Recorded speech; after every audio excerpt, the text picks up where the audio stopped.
Good evening and welcome to the Bangalore International Centre for this program in collaboration with the Glasshouse Festival by Art Mantram. When we were planning the festival, the genesis of this program came from a comment made by someone who said to us that he owned a shelf of books on poetry but still felt like he didn't know how to read a poem. So in one of the first sessions of the festival, we decided to focus on two poems of John Keats, Ode on a Grecian Urn and To Autumn, since we wanted also to mark the bicentenary of his important 1820 volume. As academic trends go, biographical and close textual reading have been unfashionable at different points of time, but this is exactly what we decided to do.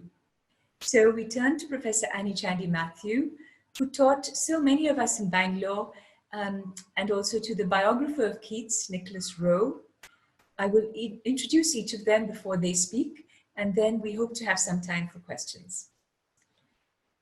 Professor Chandy Mathew is a well-known editor and educationist. She was professor and head of the Department of English at Mount Carmel College, where she taught for 23 years and inspired a love for the Romantic poets in her students.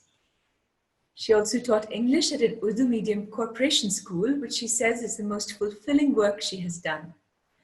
She's written a book of short stories, Fireflies in the Dark, and was an editor and publisher for 8 years. She edited a series of readers for Macmillan. She's a member of the Quiz Foundation of India and has conducted many All India quizzes on literature and other subjects.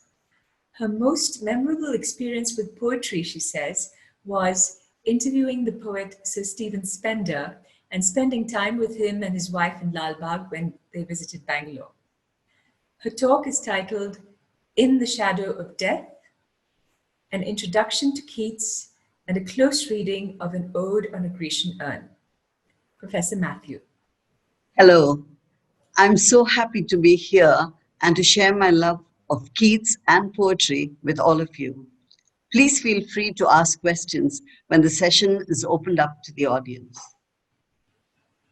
I start with a few quotes from Keats. A thing of beauty is a joy forever, Endymion. Heard melodies are sweet, but those unheard are sweeter. Ode on a Grecian urn. My heart aches and a drowsy numbness pains my sense. Ode to a nightingale. As if a rose should shut and be a bud again, the Eve of St Agnes. John Keats, a remarkable man and poet, loved and admired by all those who knew him in life, and reviled and scorned by literary critics in his own lifetime. And today, maybe one of the trinity of English poets, along with Shakespeare and Milton. He wrote his first poem at 18, and his last when he was 24. 54 poems in just 6 years. By the age of 25, he was dead from consumption or tuberculosis, for which there was no cure then. But he has left a legacy that is alive in the minds and hearts of all who have read his poetry and felt it upon their pulses. Today, with close readings and critical theories, deconstruction, new historicism, feminism, it is not fashionable to delve into biography, but we are human beings first, and therefore concerned with the agony and the strife of human hearts. It's a quote from Hyperion. Now, dressed to die, the sensual strut begins, says Dylan Thomas. Death haunts us all, but few have been so dogged by it as Keats was. He was born on October 31st, 1795, and at the age of 8, he watched his father's broken body being carried into the house by strangers. When he was just 14, he watched his mother suffer and die from consumption, leaving him an orphan and the eldest of 4 children. Loneliness, sorrow, and the weight of responsibility, perhaps, drove him to the Enfield School Library, where, encouraged by the headmaster John Clark and his son Cowden, he became a voracious reader. At the age of 15, despite his passion for literature, he became an apprentice to a surgeon. Now, surgery in those days, before anesthesia, was brutal, closer to butchery. Imagine the sensitive boy then, with the heart of a poet, walking 4 miles back to Enfield and devouring the books that he borrowed, Ovid's Metamorphoses, Milton's Paradise Lost, Virgil's Eclogues, and Spenser's Faerie Queene. His first poem, in fact, was written in 1814 and was called In Imitation of Spenser. Now, despite sporadic forays into poetry, he doggedly pursued his medical career and registered at Guy's Hospital, London, studying anatomy, physiology, botany, chemistry, medical practice, and surgery. But clearly, his heart lay elsewhere.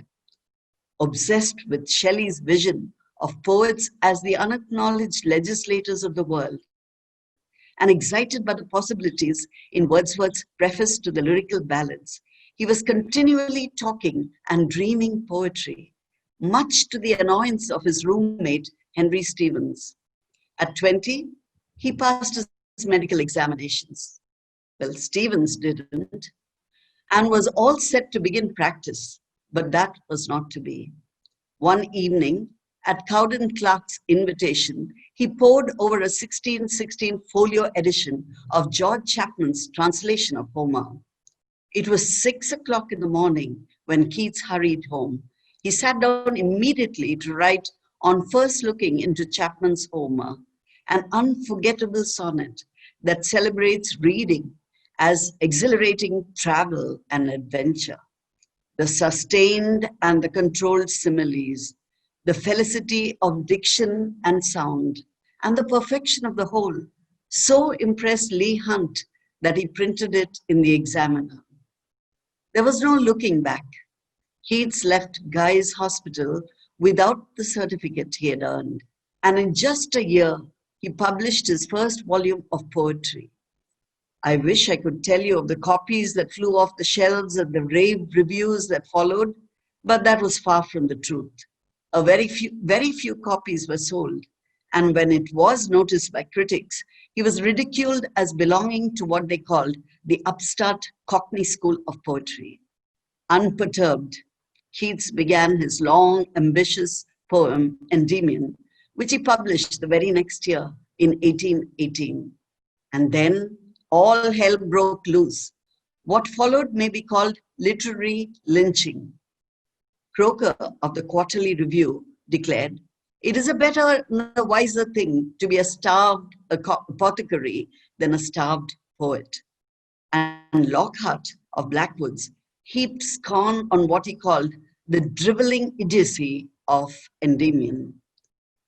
Now, so vitriolic was their attack that Byron and Shelley were convinced that this brutal criticism ultimately killed Keats. Which is strange. The mind, that very fiery particle, should let itself be snuffed out by an article, wrote Byron in his savage and satiric way. In Don Juan, while Shelley, while Shelley, who was the more generous of the two, he weeps for Keats in his pastoral elegy, christening him Adonais, interlocking Adonis, the Greek god of fertility, with Adonai, the Hebrew word for God himself. But they knew nothing of Keats' resilience and honesty. He was the first to admit that his own criticism cost him more pain than anything inflicted by critics. Besides, he was coping with so much more. His brother George had immigrated to the US. Tom, his other brother, was dying of consumption, and poor finances prevented him from becoming engaged to Fanny Brawne, with whom he had by now fallen in love. "When I have fears that I may cease to be, before my pen has gleaned my teeming brain," he wrote in 1818. The lines were to prove prophetic. He had just 3 years left to live, and only 2 in which to garner all that was jostling for space in his mind and heart. Nursing his brother Tom through the year, he lived through the nightmare reality of a world he described so vividly in the Ode to the Nightingale. where youth grows pale and spectre thin and dies, where but to think is to be full of sorrow and leaden-eyed despairs. Tom died on December 1st, 1818, and in the deepening darkness, he willed himself to write. He could not stop now. Walter Jackson Bate, a biographer, says, "The year that began, 1819, may soberly be described as the most productive in the life of any poet of the past 3 centuries. That year, in Wentworth House, Hampstead, now the Keats Museum, he pursued his love of Fanny Brawne, and despite a troubling sore throat and persistent cough, he worked on Lamia, Isabella, the Eve of St Agnes, and the odes. The 1820 volume, which we are celebrating today, was taking shape when one evening in February 1820, he coughed up blood. Brown, his friend, describes Keats asking for a lamp immediately, and then, with all the certainty of a trained doctor and the experience of having nursed his mother and brother through consumption, Keats said, "I know the blood. It is arterial blood. That drop of blood is my death warrant." To conclude the saga of his life, too late, on September 17, 1820, he set out for the warmer and the more salubrious shores of Italy, accompanied by Joseph Severn, a friend and artist. There was no real hope of a cure. He knew that. "I have a habitual feeling of my real life having passed, and that I am now leading a posthumous existence." Favourable reviews greeted the volume in England.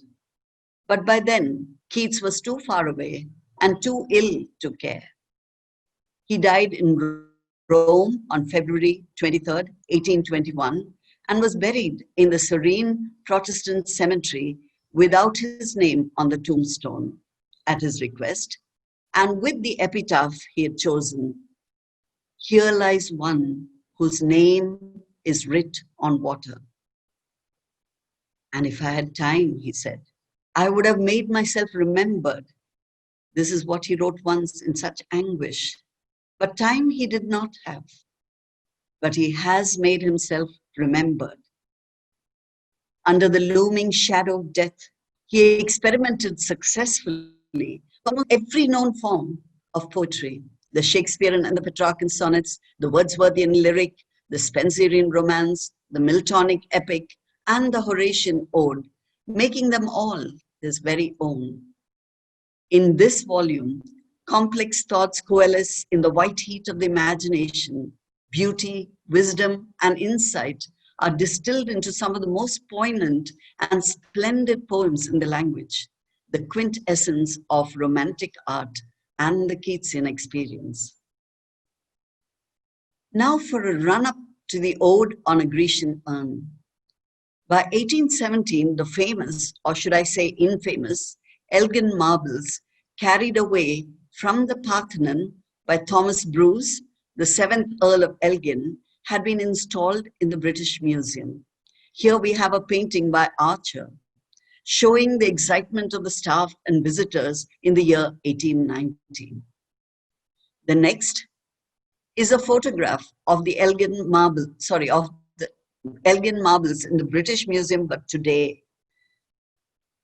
Overwhelmed by the monumental grandeur of the friezes and the caryatids, Keats was filled with an oppressive sense of his own insignificance and mortality.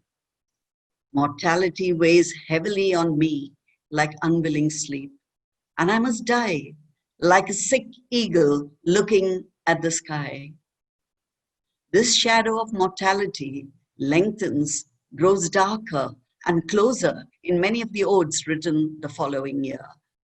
In the haunting Ode to a Nightingale, weighed down by the unbearable burden of pain and mutability in this world, he tries to escape into the comforting lap of nature on the wings of the imagination, but realizes that it is a forlorn and a futile hope. The inextricable intertwining of pleasure and pain is central to the ode to melancholy. It is not the dark and gloomy things of life that fills one with sadness, but it is really beauty, beauty that must die. The ephemeral rose fading as it blooms, the rainbow of the salt sand wave evaporating, the bright eyes clouded by pain and age. To autumn, the culmination of the odes, to autumn is the culmination of all the odes, I think, and it celebrates the fullness, ripeness, and the plenitude of the season as only Keats knows how. The shadows lift as all the senses come into play. The fruits ripen, the reapers reap, and the rich harvest is gathered against the coming of winter. The day dies softly, and winter comes unobtrusively as the swallows gather to migrate. Death and transition are not just seen as natural and inevitable, but almost desirable.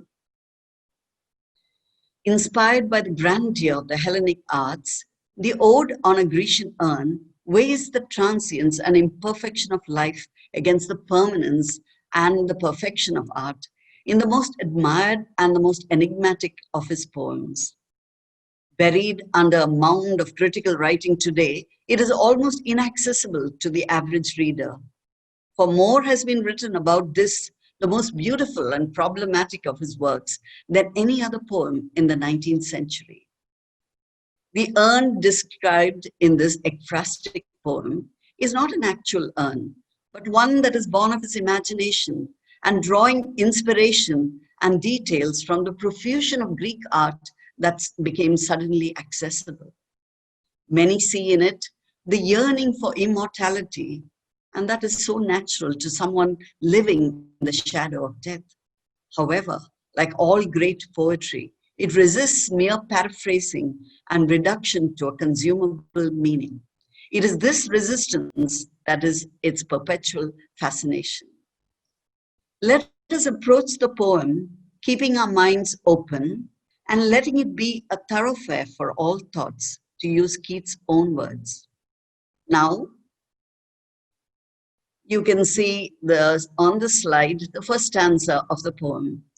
Thou still unravished bride of quietness, thou foster child of silence and slow time, sylvan historian, who can thus express a flowery tale more sweetly than a rhyme.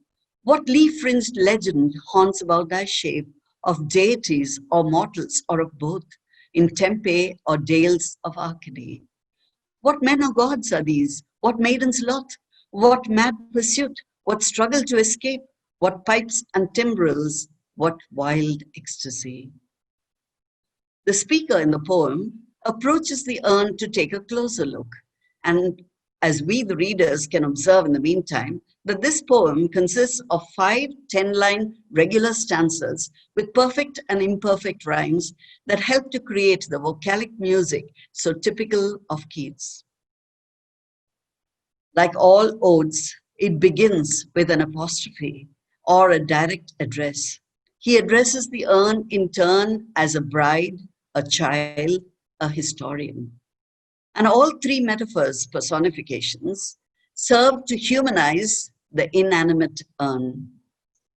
But look at some of the unsettling adjectives used. The urn, of course, is wedded to tranquility or quietness. But do the modifiers, still unravished, merely mean that it is virginal, without blemish, and unbroken? Or is there an underlying suggestion of violence in the sexual metaphor? The word still is rich in polysemic meanings. Spatially, it suggests serenity and stasis. But it could also ominously resonate in time, meaning as yet unravished, suggesting the vulnerability of all art. Had not the Parthenon itself been vandalized? And feminist readings could argue that still unravished points not to a desired consummation, but the prospect of forced violence. Foster child suggests adoption. For the biological parents, that is the unknown artist and his cultural context, are long gone, and they have relinquished their progeny to the silent care of future generations to foster or to destroy. Sylvan, from Sylvanus, a forest deity, suggests a landscape that is pleasantly green, and words like flowery and leaf-fringed are words from the same semantic field, creating a rural paradise. As for the allusions to Tempe and Arcady, they reinforce associations of sacredness, of simplicity, serenity, and beauty. Zeus was born in Arcadia, and Tempe, a beautiful valley in Greece, was sacred to Apollo, the god of music and poetry. Notice also how the archaic words thou, thy, loth, timbrels for tambourines, and maidens for women help to create that ancient Hellenic world so idolized by the Romantics. And as for the sibilants, or the play on S in the opening lines, they create the hushed awe that is appropriate for a great work of art. You will notice in this particular slide, many things have been highlighted and made easy for you to see. You can see the S's that have been highlighted. That's the sibilants in the first 4 lines. And you can see also, notice the many sibilant sounds. And as we move from the quatrain to the sestet, we can see the interrogative what along with the question mark, and that is repeated no less than 7 times in 6 lines to create a whole volley of rhetorical questions, building up the tempo after the slow-paced opening lines and creating a new urgency and giving us a quick impressionistic blur of images on the urn. Further, the piling up of questions with no definitive answers establishes right away that this poem is all about questions to which there are no obvious answers. The anaphoric or the repetitive use of what creates a compelling rhythm. But the word itself is flexible enough in its context to mean sometimes what, who, where, when, and why. These are the eternal questions of the historian, the poet, and all human beings. Who are they? And we are told they are deities, or mortals, or both men or gods. Where are we? In Tempe or Arcady? Notice the alternate or is repeated no less than 4 times in just 3 lines, suggesting alternate choices. Once again, no definite answer. Now for the many paradoxes. A still urn that depicts struggle. A silent urn that tells stories. A virginal urn that portrays wild ecstasy. These paradoxes prepare us for the binary polarities packed into this stanza. Just look, still struggle, silence express, deities, mortals, men, gods, men, maidens, pursuit, escape, quietness, wild ecstasy. As to the identity of the speaker in the poem, is he an artist, a poet, or just an onlooker? The following lines contain the clue. Sylvan historian, who can thus express a flowery tale more sweetly than our rhyme. It is the tribute of one artist to another. The poet speaker seems to be conceding that sculpture is superior to poetry. Sure, this is an ekphrastic poem celebrating an urn. But while the one carved out of marble is enigmatic and immortal, equally splendid and immortal is the one so carefully chiseled out of words. This, we sense now, is a meta-poem, a poem that invites us to view the complexity of the art of poetry itself. To sum up, we have approached the urn, admired its serene, untouched, and immutable quality. We have recognized its vulnerability and obtained tantalizing glimpses of tentative answers to the excited questions. When? Ancient times. Where? Greece, maybe Tempe, Arcady, or any place that is idyllic and beautiful. Who? Men, women, gods, maybe all. What and why? Well, there is still some confusion, but our curiosity is aroused about the pursuit and the struggle to escape, musicians and the reluctant maidens, and of course, extreme ecstasy of some kind. We now move on to stanza 2. Heard melodies are sweet, but those unheard are sweeter. Therefore, ye soft pipes, play on, not to the sensual ear, but more endeared. Pipe to the spirit, ditties of no tone. Fair youth beneath the trees, thou canst not leave thy song, nor ever can those trees be bare. Bold lover, never, never canst thou kiss the winning near the goal. Yet do not grieve. She cannot fade, though thou hast not thy bliss. Forever wilt thou love, and she be fair. With the speaker now, we move closer to the urn, and the details become clearer. He draws our attention to a good-looking young man, fair youth, playing the pipe, and a pair of lovers in the throes of passion. The man reaching out to grab the woman, the winning near the goal, and she is coyly or genuinely trying to evade him. The paradox of the imagined music, the unheard melodies, being sweeter than the real music or heard melodies, is today so familiar, thanks to Keats, that it might not strike us as a paradox.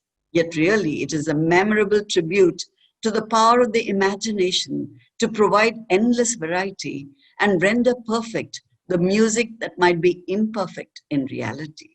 The conceit is playfully reinforced by suggesting to the auditory imagination that the music is so soft that one has to listen ever so carefully. Besides, the consonants hear a repetition of the soft S's, the soft S sound. He also plays a clever game with our eyes and our ears. If you look at the stanza, you will see that the word ear is embedded 4 times in 3 lines, but we can hear it just twice. In heard melodies and unheard melodies, you can't really hear the word, but endeared, yes, you can hear it. So that is a game that he plays with us, playing with the auditory imagination. The real paradox, however, seems to come in the sestet, where supposedly he is celebrating eternal song, eternal spring, and eternal love. And yet there is the intangible feeling that the youth is chained to song, that the trees need to shed those lush leaves, and that the lover has real reason to grieve, for he is condemned to a state of perpetual anticipation. Never, never will he be able to kiss and fulfill his desire. Have a look now and you will see the number of negatives that you have in that stanza, all marked in blue for you. How does Keats succeed in creating this ironic undercurrent? Notice the cumulative effect of no less than 9 negatives, undercutting, as it were, all the positive attributes of art being celebrated. Yes, art is beautiful, it's immutable, and it is forever. But its very stasis will deny it the fulfillment that we human beings take for granted.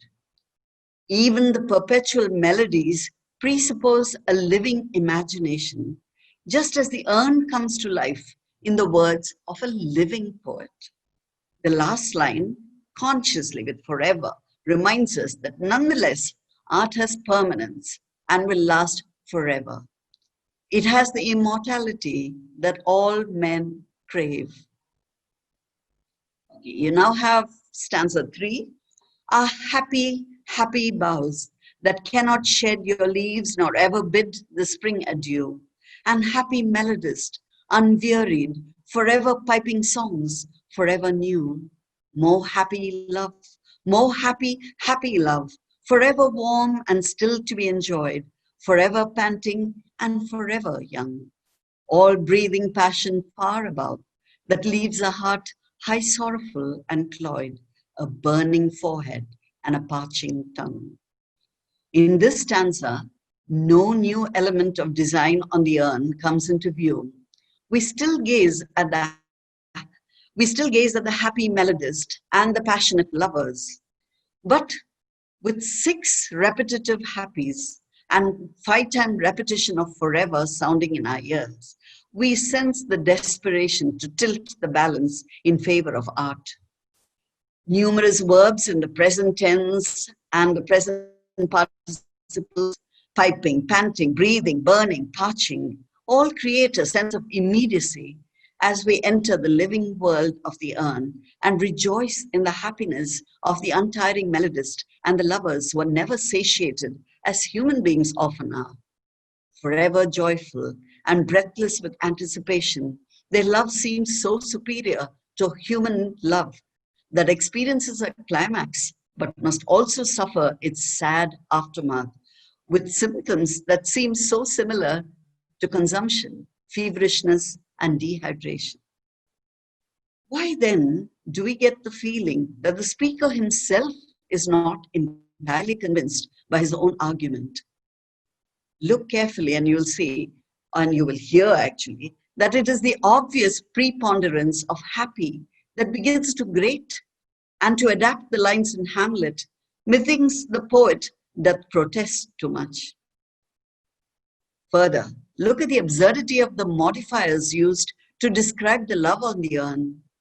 Forever warm and forever panting, of marble men and maidens. It really begs the question, is love in art really superior to all breathing human passion?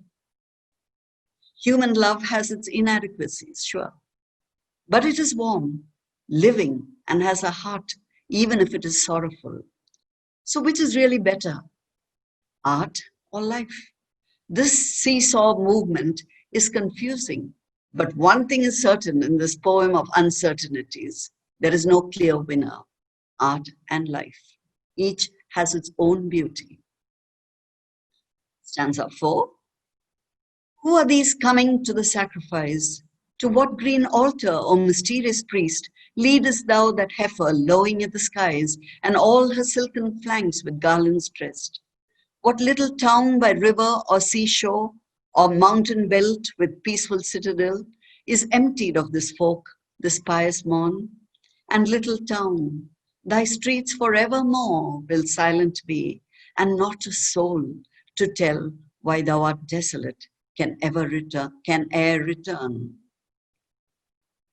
Now, the speaker poet has circled the urn, and a completely new vignette comes into view, not of an individual or a pair, but a whole community, a procession accompanying a priest who is leading a decorated heifer, probably to be sacrificed. This is a more earnest and somber stanza. The questioning format returns, and the semantic field changes in keeping with what is obviously a religious experience. And so we have words like sacrifice, altar, mysterious, priest, pious. And in lines now that are pure magic, we are asked to stretch our imagination even further and imagine the little town from where these people must have come. It is like asking us, why has Mona Lisa that enigmatic smile on her face? Once again, as we speculate, the alternate or reappears. Maybe they come from a little town by a river, or by a seashore, or by a mountain. Now, once again, it is calculated indeterminacy that we have all over again. In the last 3 lines, packed with the sibilant S that we are now familiar with, we are transported into the hushed streets, echoing with hollow emptiness. In the realization that the heifer will forever be walking to its execution, and that the little town will forever remain silent and desolate, there is such sadness that we long to return to the human world of chaos with all its limitations. Desolate works much like the trigger word forlorn in the ode to a nightingale. We now have stanza 5. O Attic shape, he says, fair attitude, with breed of marble men and maidens overwrought, with forest branches and the trodden weed, thou silent form dost tease us out of thought, as doth eternity. Cold pastoral, when old age shall this generation waste, thou shalt remain in midst of other woe than ours, a friend to man, to whom thou sayest, beauty is truth, truth beauty. That is all ye know on earth and all ye need to know. O Attic shape, fair attitude, the apostrophes distance and freeze with almost immediate effect the warm, almost breathing figures on the urn. We are jolted and reminded that we are just looking at a work of art, a typical Grecian urn from Attica, the region around Athens. Of course, it's a beautiful artifact, wrought or worked over with lifelike men and women, some of them certainly overwrought, and with lush foliage and branches and realistic touches like trampled grass. But despite the many questions fired at it, no answers are forthcoming. Its silence is like the silence of eternity, fraught with meaning, and yet inscrutable and incomprehensible to our time-ridden minds. Many have seen in the oxymoronic apostrophe, cold pastoral, a complete rejection of the urn and the claims of art. But really, unlike the negative ending of the Nightingale, where fancy cannot cheat so well, here one recognizes the value of art as friend to man. Its beauty enshrines all that is best in life, giving comfort and solace to human beings weighed down by sorrow. And now for the final two declarative, as opposed to the interrogatory lines. They have delighted and frustrated readers and critics in equal measure. Such a categoric and definitive statement at the end of such a complex, ironic, and tentative poem seems alien to the spirit of the poem itself, and of Keats, who famously said, "We hate poetry that has a palpable design on us." We won't even begin to go into that discussion of who says what and to whom at the end of the Grecian Urn. To quote Jack Stillinger, who, by the way, also wrote 59 ways of reading Ode on a Grecian Urn, neither will we debate whether the quotation marks should extend to the whole 2 lines or just the 5 words, beauty is truth, truth beauty. For by the time the volume was being proofed, Keats was too ill to check the proofs himself. The cryptic and oracular nature of the statement makes one wonder if it is to be read like the one at the end of Shelley's Ozymandias. Do you remember the one? Look on my works, ye mighty, and despair. Okay. So we could look upon it as an inscription on his imaginary urn, a message engraved by the artist, to be interpreted by each succeeding generation and every individual reader, teasing us always into thought and out of thought, for there is no one answer that is right for all, and that is exactly as it should be. While we cannot, like T.S. Eliot, dismiss it as a serious blemish on a very beautiful poem, or like I.A. Richards, label it a pseudo-statement, we shall not even claim that it settles all arguments about beauty and truth that have existed since the time of Plato. After all, a mere 5 words, beauty is truth, truth beauty, or even 20 whole syllables in the last 2 iambic pentameter lines cannot possibly sum up the whole philosophy, a whole philosophy of life. But no matter who speaks the lines, we have to interpret them in the context so carefully prepared by Keats, the poet, who subsumes both the urn and the speaker in the poem. So far as we have seen, as Susan Wolfson points out, both the urn and the poem encourage our imaginative activity in a perpetual fixing and unfixing of what we think we know. Let us listen to some of Keats' own statements to throw light on the subject. Do you not see, he says, how necessary a world of pains and troubles is to school an intelligence and make it a soul, a place where the heart must feel and suffer in 1,000 different ways. And that is why Apollo in Hyperion dies into life.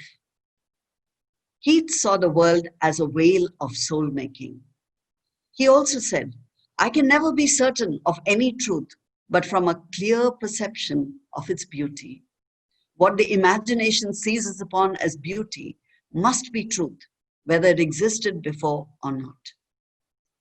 And in the light of this credo, we understand that the beauty of art, to which imagination is seen as a powerful tool, art enshrines our best moments, and it is truthful, for it holds a mirror up to what is and what can be. Nevertheless, while art is a friend to humanity, it cannot be a substitute for life. And so, this terrifying, tangible, temporal world is, to borrow from Wordsworth, the very world which is the world of all of us, the place where in the end we find our happiness or not at all. So, the human condition, however inadequate it may seem to you and me, is beautiful, though temporary. Maybe more beautiful because it is temporary. And to get the most out of life and art, as Keats wrote to his own brothers, one needs to have the quality of what he calls negative capability, which is, to quote him, when a man is capable of being in uncertainties, mysteries, and doubts, without any irritable reaching after fact and reason. So what does art, literature, poetry, and especially this poem show us? A way of framing questions about beauty, truth, life, and eternity. Questions to which there may be no answers in this life, but question it we must, for we are but human. But as I say, did we not as people imagine we had answers to everything till a tiny little virus made its presence felt in this world? And now we only have questions and uncertainties, and we too must learn to live, work, and struggle as Keats did under the shadow of death. Thank you.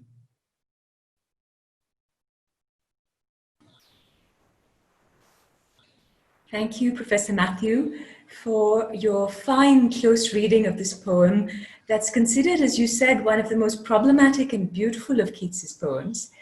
It gives us an appreciation of the complex texture of Keats' work and indeed of poetry itself. I think you've left us with a sense of the power of imagination, of art, and with the feeling that poetry is about asking questions and not so much about giving answers. Thank you. Thank you for joining us.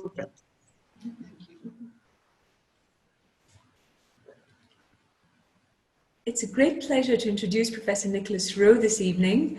Professor Rowe is Wardlaw Professor of English Literature at the University of St Andrews in Scotland. He is renowned for his literary biographies of Romantic poets, including the landmark biography of Keats, titled John Keats, A New Life, in 2012. His two most recently published books are a revised and updated second edition of Wordsworth and Coleridge, The Radical Years, in 2018, and an edited collection, John Keats and the Medical Imagination, in 2017. His other critically acclaimed biographies and studies include Fiery Heart, The First Life of Leigh Hunt, and John Keats and the Culture of Dissent. He's a Fellow of the British Academy and the Royal Society of Edinburgh. He has been a trustee of many organizations associated with the Romantics, such as the Keats Shelley Memorial Association and the Wordsworth Trust, and chair of the Keats Foundation. Since we are at a poetry festival, we should note that he founded the St Andrews Poetry Festival, now called Stanza. I should also mention that I have happy memories of the annual Wordsworth Conference, where he is a trustee. It's held at Grasmere in the Lake District, and Nick would often lead the group on Fells walks and do poetry readings in situ at streams and stone cottages and stone circles, and various sites significant to the Romantic poets. So we are very honored to have him with us today. His talk has an expansive title, John Keats, 1820 to 2020. Over to you, Nick. Thank you very much, Pratiti. The Glass House Poetry Festival at the Bangalore International Centre for letting me speak about John Keats in this 200th anniversary year. It's a pleasure and an honour to be with you from northeast Scotland, although the backdrop to this video looks like an oversized field of grass of some kind. I'm speaking to you from close to St Andrews on a still summery day in Scotland. And as I say, it's a pleasure and an honour to do so, particularly in that there's a distinguished line of Indian scholars of Keats. And just now I took off my bookshelf a book, John Keats, His Mind and Work by Babatosh Chatterjee, a great study of Keats's spiritual quest.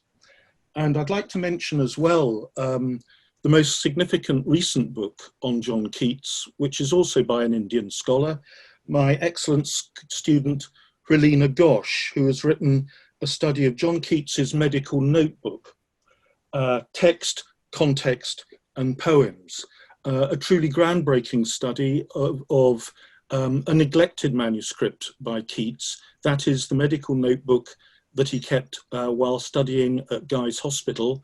This is the first full-length study of that book and its significance for Keats's poetry. So if you haven't seen it and read it yet, make a mental note to find John Keats's medical notebook by Helena Ghosh. 200 years on from 1820, what do we know about Keats in that year?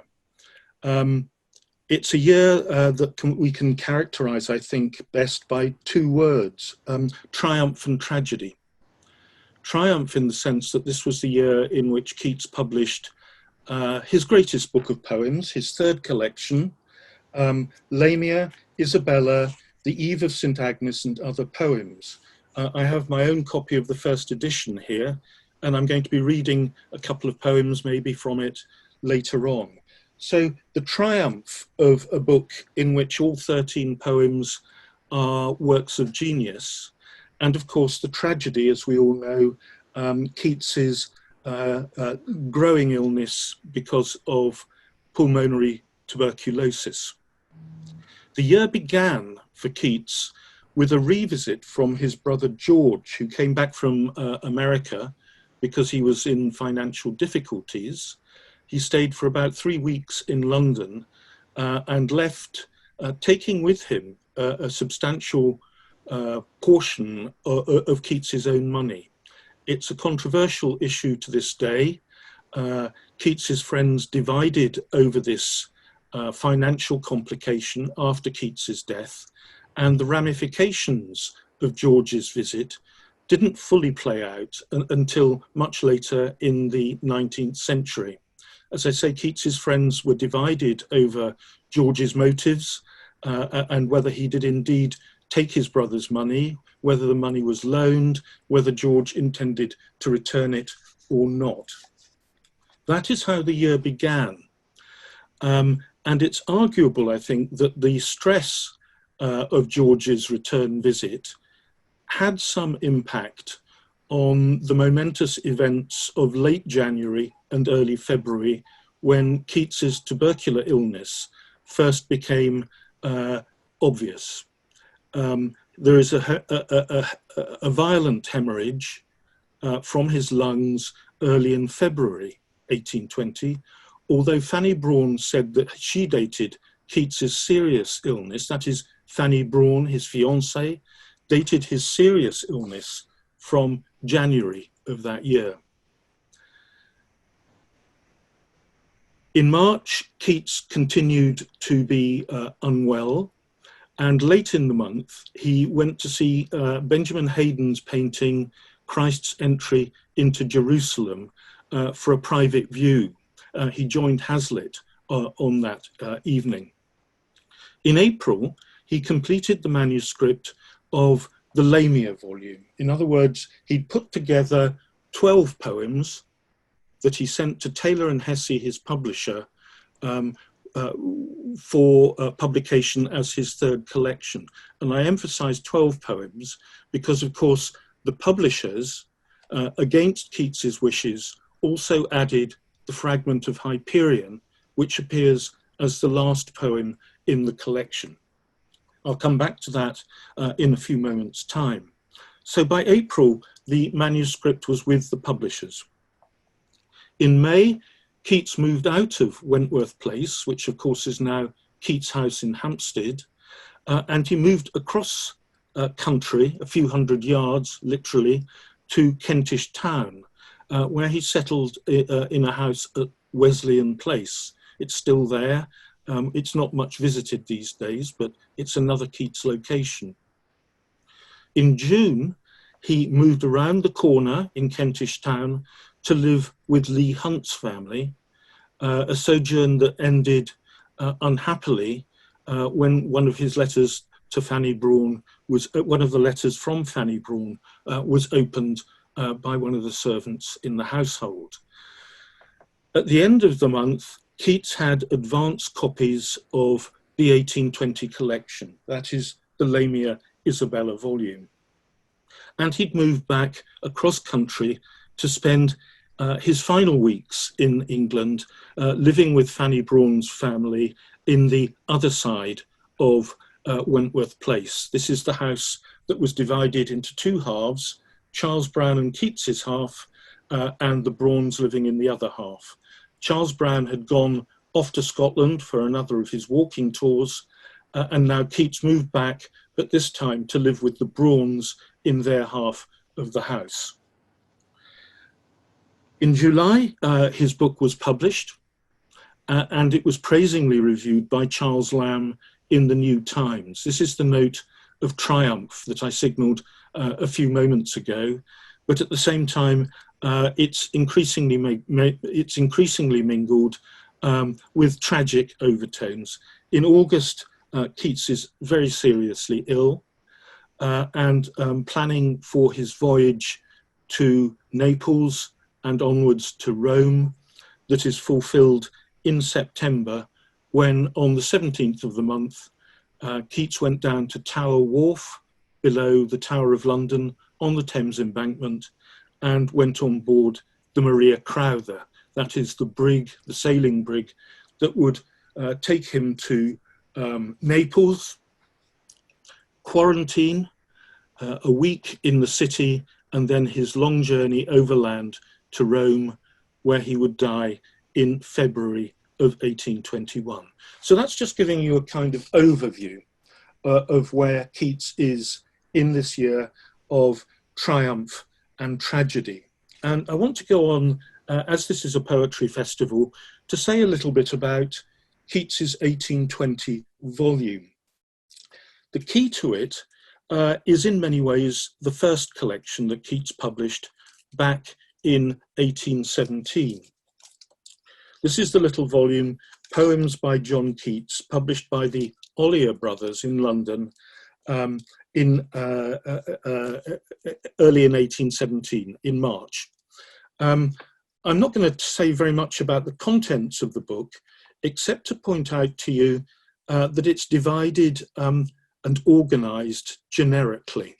We begin with poems, we move through epistles, verse epistles, then there is a section of 17 sonnets, and the whole book finishes with the long poem Sleep and Poetry, in which Keats is thinking back over where he'd been as a poet, and also projecting the nobler life that he anticipated for himself as a poet in years ahead. In other words, this collection for Keats is a means of marking time, looking back on what he'd been doing, inspecting what he was doing now, and looking ahead to what he hoped would follow. And he signals this not by any contents list, because the book doesn't have one. If you want to see the contents list, you can look in my biography where I've put it together, and it makes the contents of the book look far more impressive than they do by the simple proportions of this very small book. What I want to draw your attention to is Keats's note on the back of the title of the dedication page. And he says here, if I can find my glasses, which I don't seem to be able to, oh yes I have, here they are. He says, the short pieces in the middle of the book, as well as some of the sonnets, were written at an earlier period than the rest of the poems. Well, it's a curious note in square brackets, but it is in fact the key, not just to this book, but to Keats's ideas of publication. Publication as a means of marking time is the phrase I want you to fasten on to. Here he's saying, look at the short pieces in the middle of the book, and you can see what I have done. And implicitly, in other words, inviting his readers to compare the more recent poetry that surrounds those short poems to see where he is now, and by implication again, to anticipate the greater things that are to follow. Now, by the same token, Keats wrote his poetic romance Endymion as what he called a test or trial of his imagination. Again, another kind of self-inspection to see where he'd got to as a poet in April 1818 when he published Endymion. If we now move on to Lamia, Isabella, the Eve of St Agnes and other poems, you can see that the book is organised on much the same principles, in the sense that the shorter poems, the other poems in the middle of the book, were written at an earlier period than the poems that surround them. And I want to say a little bit more now about the 1820 collection. On Monday, the 26th of June, the Morning Chronicle announced as just published Lamia, Isabella, the Eve of St Agnes and other poems by John Keats, author of Endymion.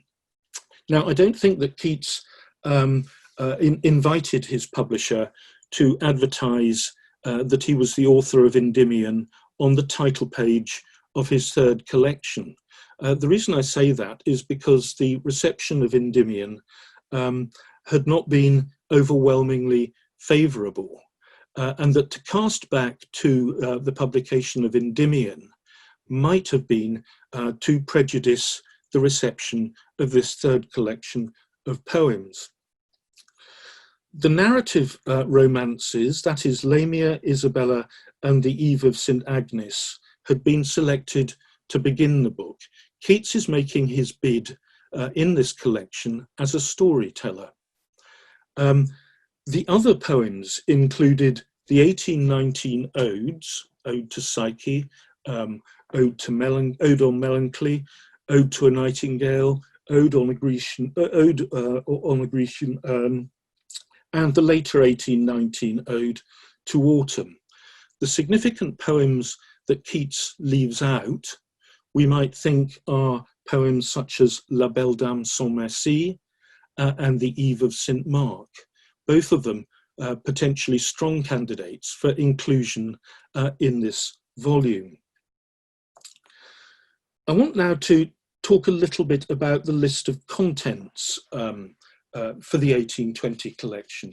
I'll just read them out to you, and then I'm going to try and suggest some of the ways in which we might think this book has been organised. It begins with Lamia, then Isabella, the Eve of St Agnes, and then a group, Ode to a Nightingale, Ode on a Grecian Urn, Ode to Psyche. And then another cluster of poems, as we might like to think of them, Fancy, Ever let the fancy roam, pleasure never is at home, and so on. Ode, that's the poem Bards of Passion and Mirth. Then lines on the Mermaid Tavern, which is the earliest poem included in this book. Robin Hood, and then To Autumn, which is, as it were, the most recent poem included in the collection. Then Ode on Melancholy, which is the poem that Keats designed the book to finish with. And then Hyperion, a fragment, put there according to the wishes of Keats's publishers, John Taylor and James Hesse, as it were, to fill out the book. If you take Hyperion out of the end of the book, you finish up with a very slender, albeit, as it were, top quality collection, which is what Keats intended to appear. Worse still, from Keats's point of view, the publishers put in the front of the book an advertisement stating that the poem Hyperion had appeared at the wishes of the publishers. Now, let me just read this out to you, because it links up with that mention of Endymion on the title page. This is what the publishers say. If any apology be thought necessary for the appearance of the unfinished poem of Hyperion, the publishers beg to state that they alone are responsible, and it was printed at their particular request and contrary to the wish of the author.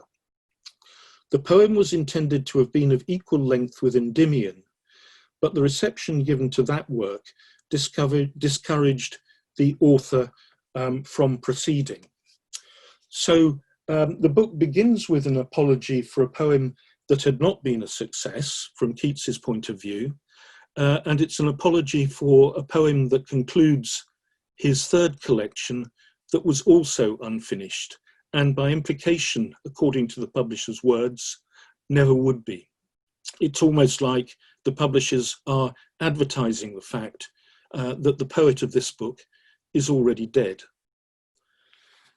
Let's go back to the contents list of the 1820 volume, and I'll try and suggest some of the ways in which we might think about the book being organised.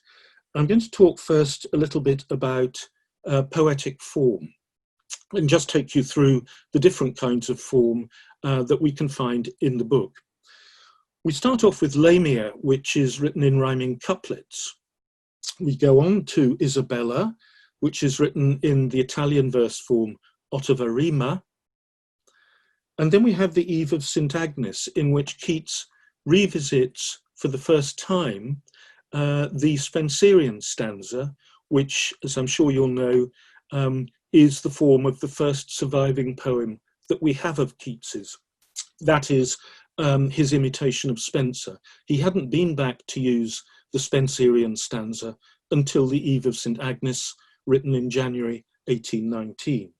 So couplets, ottava rima, the Spencerian stanza, followed by the three odes, To a Nightingale, On a Grecian Urn, and to Psyche, in which I think we should be talking about Keats's experimental verse form that he develops out of his experiments with different kinds of sonnets. Okay, so we're starting, as it were, with three established verse forms, and we then have three poems that are written in Keats's own invented and experimental verse forms. We then have another group, Fancy, Bards of Passion and Mirth, Lines on the Mermaid Tavern, and Robin Hood.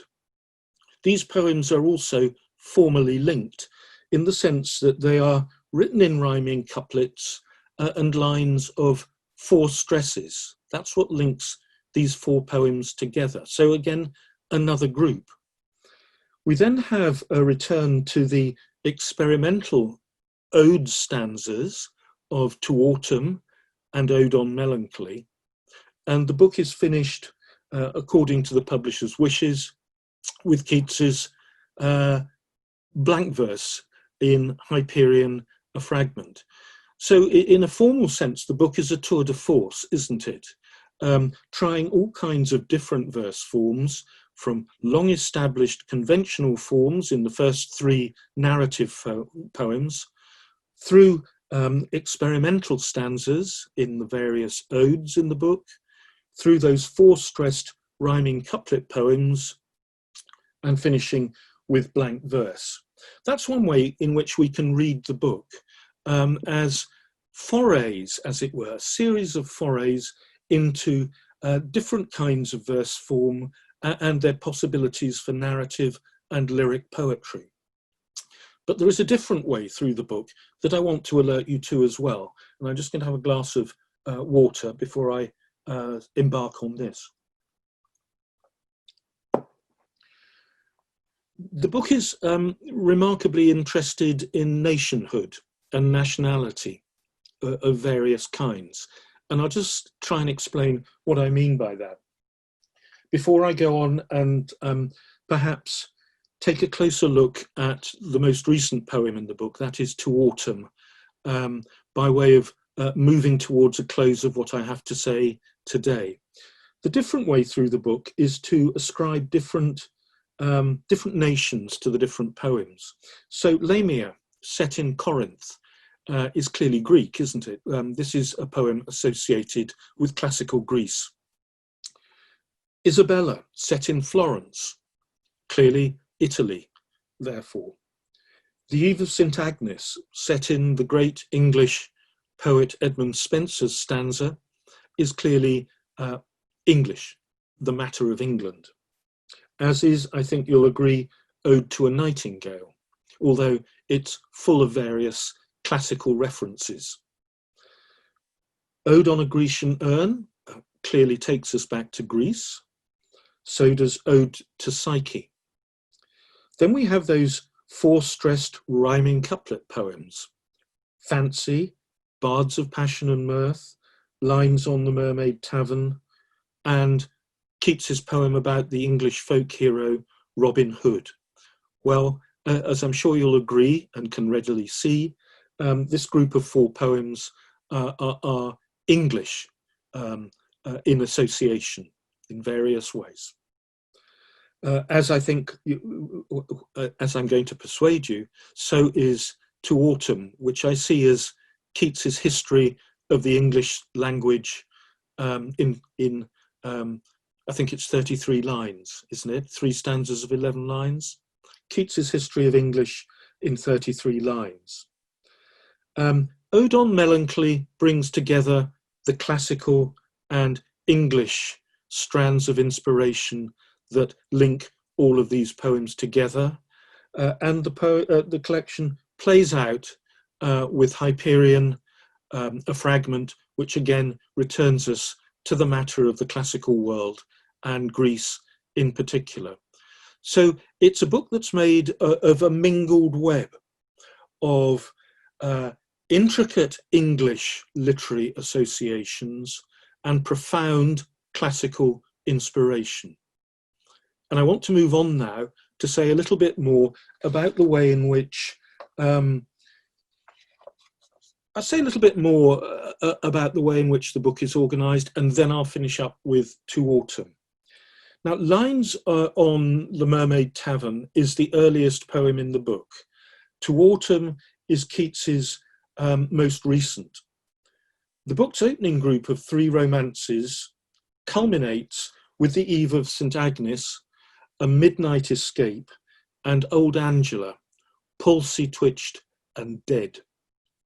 Next follows Ode to a Nightingale, the first of 3 darkling ventures through landscapes of Keats's imagination, reflecting that palsy shakes a few sad last grey hairs and speculating on art's role in a world subject to old age and other woe, hastened by time and by change and by all the manifestations of mortality that we know all too well. Ode to Psyche, concluding in an untrodden region tended by the gardener Fancy, offers a link to fleeting pleasures of fancy and the nostalgic Shakespearean England of Lines on the Mermaid Tavern and Robin Hood. Often said to be the slightest poem in the collection as a whole, Robin Hood announces its outlaw theme in a world where honey can't be got without hard money. And in so doing, the poem intersects neatly with what follows it. Foraging in the same callously material world, the gleaner into autumn is a representative of all those in whose names Leigh Hunt in the Examiner newspaper was calling for a revival of the spirit of Old England and Robin Hood. A note of valediction sounded at To Autumn's close carries through to the forlorn farewells of Ode on Melancholy, joy with joy forever at his lips bidding adieu, and Keats himself, bound to forsake Fanny Brawne, had intended to close his collection with that poem, joy whose hand is ever at his lips bidding adieu. It's effectively Keats bidding farewell to his fiancée and to all that he'd known in Hampstead and in London over the previous 3 or 4 years of his poetic career. That Taylor and Hesse, the publishers, added Hyperion as a final poem destroyed the coherence of the 12-poem volume, closing with Ode on Melancholy, that Keats had projected. It supplied a fragmentary coda, and as I've suggested already, tactlessly predicted that the poet of the book would not live long enough to complete his epic in a single volume. Yet the publishers had acted in, I think, Keats's best interests, for with Hyperion, Keats's third volume was evidently a much more substantial accomplishment than poems by John Keats, his 1817 collection, had been. And as I'm sure you'll all know, it was Hyperion that persuaded Byron of Keats's genius, and that Hyperion would, as Byron said, keep his name. So we've got a collection of poems, therefore, 13 poems. Each one is arguably a masterpiece, and the volume as a whole, although not published in the form that Keats had intended, is a profound statement of his genius as an English Romantic poet. And I want now to finish up this talk by taking you to Autumn, which I've said perhaps somewhat cryptically already, could be thought of as Keats's history of the English language in 33 lines. And I'm going to read it out for you from the original book, which I have with me here. And then I'm going to say a little bit about the language of the poem by way of finishing. As I was walking earlier today, I was thinking about the poem and the way in which it begins with that French word, season, saison. Interesting things happen to the poem if you divide the word into two and pronounce it sea-sun. Sea-sun of mists and mellow fruitfulness. I'll leave you to ponder what the significance of sea-sun might be, because of course the word sun turns up later in the poem. Is Keats saying something about himself as a son, the son of Thomas Keats, the livery stableman of the Swan and Hoop and Keats's livery stables in London? Is there some kind of obscure biographical, autobiographical coding going on in this poem? Anyway, I'm going to read it out and I'm going to pronounce sea-sun as season for the purposes of this reading. Season of mists and mellow fruitfulness, close bosom friend of the maturing sun, conspiring with him how to load and bless with fruit the vines that round the thatch eaves run, to bend with apples the mossed cottage trees and fill all fruit with ripeness to the core, to swell the gourd and plump the hazel shells with a sweet kernel, to set budding more and still more later flowers for the bees, until they think warm days will never cease, for summer has o'er-brimmed their clammy cells. Who hath not seen thee oft amid thy store? Sometimes whoever seeks abroad may find thee sitting careless on a granary floor, thy hair soft lifted by the winnowing wind, or on a half-reaped furrow sound asleep, drowsed with the fume of poppies, while thy hook spares the next swathe and all its twined flowers. And sometimes, like a gleaner, thou dost keep steady thy laden head across a brook, or by a cider press, with patient look, thou watchest the last oozings, hours by hours. Where are the songs of spring? Aye, where are they? Think not of them, thou hast thy music too, while barred clouds bloom the soft dying day, and touch the stubble plains with rosy hue. Then, in a wailful choir, the small gnats mourn among the river sallows, borne aloft or sinking as the light wind lives or dies. And full-grown lambs loud bleat from hilly bourne. Hedge crickets sing, and now, with treble soft, the redbreast whistles from a garden croft, and gathering swallows twitter in the skies. So 3 stanzas, 33 lines, some of the most well-known lines in the English tradition. And you'll have noticed I mentioned that season is a word that has a French ancestry, as do several other words in the first stanza. Good, for example. There are others you can spot as well. Saison, season. Keats is kicking off with a French word. And of course, if you've read Keats's 1817 book, you'll know his poem Sleep and Poetry has a kick against what he called the French school of poetry.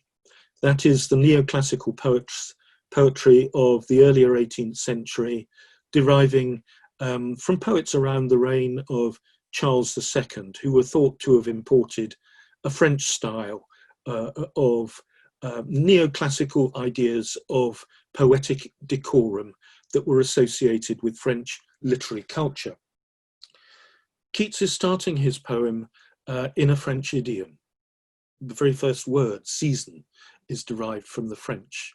I can't emphasize that too much, because of what follows in the poem is effectively what you might like to think of as a recovery and a restoration of the English language. As Keats is deploying in the poem, throughout the 3 stanzas, a host of words that long predate, as it were, the French school of poetry and 14th century French verbal imports, such as maturing and conspiring and good, French imports into the English language. I'm going to give you a list now of words that are derived from the English tradition that Keats deploys as a kind of arsenal right the way through his poem. He's lining up these words as a kind of battery against French verbal imports. And for a poem that, as we read it, sounds so full and fruitful and weighted with verbal richness, it comes as a surprise, I think, to discover how many of these words are in fact simple monosyllables from the Old English tradition. So I'm just going to give you a list now. Sun, bless, thatch, eve, moss, ripe, apple, swell, hazel, kernel, bee, warm, clammy, sell, winnow, reap, swathe, brook, hook, cloud, gnat, sallow, bleat, bourne, hedge, croft, gather, and swallow. These are all Old English words, plain, pared down, mostly monosyllabic, and strangely chastened verbal components for a lyrical celebration of autumn's richness. If we look in the Oxford Dictionary, the earliest words in the vocabulary of to autumn are hook, sallow, gather, and pleasingly swallow are the earliest. They date as far back as the 8th century or earlier. Hedge is slightly later, dating from the year around 785, sorry. Gnat and winnow are 9th century words. Sun, swathe, and brook are also dated to the later 9th century, and first recorded, again another pleasing association, at Winchester, where Keats wrote his poem, first recorded at Winchester in King Alfred's translation of Boethius's Constellation of Philosophy. So a wonderful association, a symmetry there between the language Keats is deploying in his poem, written at Winchester, 19th of September 1819, and using words that, so far as we can trace them, were first used in the English tradition by King Alfred at Winchester. Bourne, one of Keats's favourite words, meaning a stream or a brook, can be traced back through Hamlet's undiscovered country to its first recorded use in William Langland's 14th century alliterative English poem, Piers Plowman. Under a broad bank by a bourne side. So what I'm suggesting then is that To Autumn is clearly a poem in celebration, as Keats tells us in one of his letters, of the beauty of the season as he experienced it at Winchester in September of 1819. It's a poem that I'm sure many of you are aware that recent critics, myself included, have explored in relation to the Peterloo massacre at Manchester on the 16th of August of 1819, an event that was widely reported in newspapers, including Keats's favourite, The Examiner, which he is sure to have read, and reported in terms of conspiring and conspiracy, the word that finds its way into the third line of Keats's poem, and gives us a key to reading this celebration of autumnal plenty in the light of recent history and contemporary events. But also, as I've tried to suggest for you in the last few moments, a poem that is very much about the language in which it is written.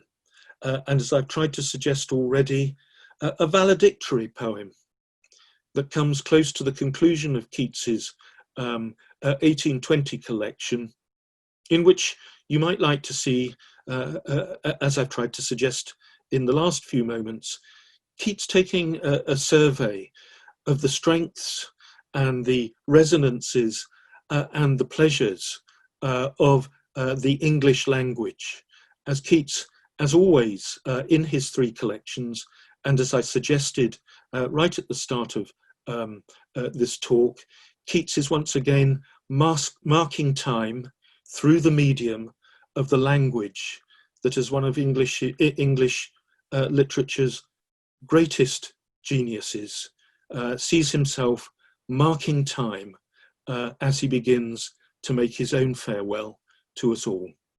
Thank you very much. Thank you, Professor Rowe, for sharing your profound and wide-ranging understanding of John Keats's biography and his work, and for your many insights into the significance of the 1820 volume, and taking us through all of those poems that are some of the most famous poems in the English language, of course, culminating in your wonderful reading of To Autumn.